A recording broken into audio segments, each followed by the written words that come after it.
হলিউডে রোহিঙ্গা সংকট নিয়ে জরুরি পদক্ষেপের আহ্বান জানিয়েছেন স্কটিশ পার্লামেন্টের বাংলাদেশ বিষয়ক ক্রস পার্টি গ্রুপ। কক্সবাজারের রোহিঙ্গা শরণার্থী ক্যাম্পে আন্তর্জাতিক সহায়তা হ্রাসের প্রেক্ষাপটে এমএসপি ফয়সল চৌধুরী ও মাইলস ব্রিক্সের আহ্বানে অনুষ্ঠিত এক বৈঠকে এই আহ্বান জানানো হয়।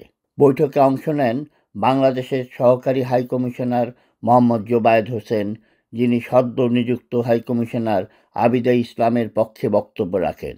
উপস্থিত ছিলেন স্কটিশ বাংলাদেশি কমিউনিটির নেতৃবৃন্দ, শিক্ষার্থী ও স্থানীয় কাউন্সিলররা। রোহিঙ্গা সংকটকে আন্তর্জাতিক আলোচনায় ফিরিয়ে আনা এখন জরুরি। সহায়তা কমে যাওয়ায় স্বাস্থ্য, শিক্ষা, খাদ্য সবকিছুই ঝুঁকিতে পড়েছে। বৈঠকে জানানো হয়, 2025 সালের জন্য যৌথ প্রতিক্রিয়া পরিকল্পনা জেআরপি এখন পর্যন্ত মাত্র 43% অর্থায়িত হয়েছে। অ্যাকশন এইড ইউকে ও জাতিসংঘের তথ্য অনুযায়ী তহবিল ঘাটতির কারণে লাখো শরণার্থী এখন অপুষ্টি, সহিংসতা ও অনিশ্চয়তার মুখোমুখি। সাউন্ড ব্রাইট মারুফ মোহাম্মদ সাহাব বলেন, তহবিল সংকটে নারী ও শিশুদের নিরাপদ আশ্রয় ও মানসিক স্বাস্থ্যসেবা মারাত্মকভাবে ব্যাহত হচ্ছে।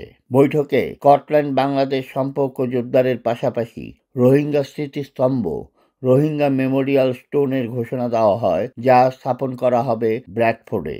25 আগস্ট অনুষ্ঠিতব্য অনুষ্ঠানে যোগ দেবেন এমএসপি ফয়সল চৌধুরী ও মাইলস ব্রিক্স। স্কটিশ পার্লামেন্টে ক্রস পার্টি গ্রুপ জানায়, তারা আন্তর্জাতিক সহযোগিতা জোরদার ও রোহিঙ্গা সংকট নিরসনে সচেতনতা বৃদ্ধিতে কাজ চালিয়ে যাবে। খোরশেদ আহমেদ প্রবাল, নিউজ ডেস্ক, ফোকাস টিভি।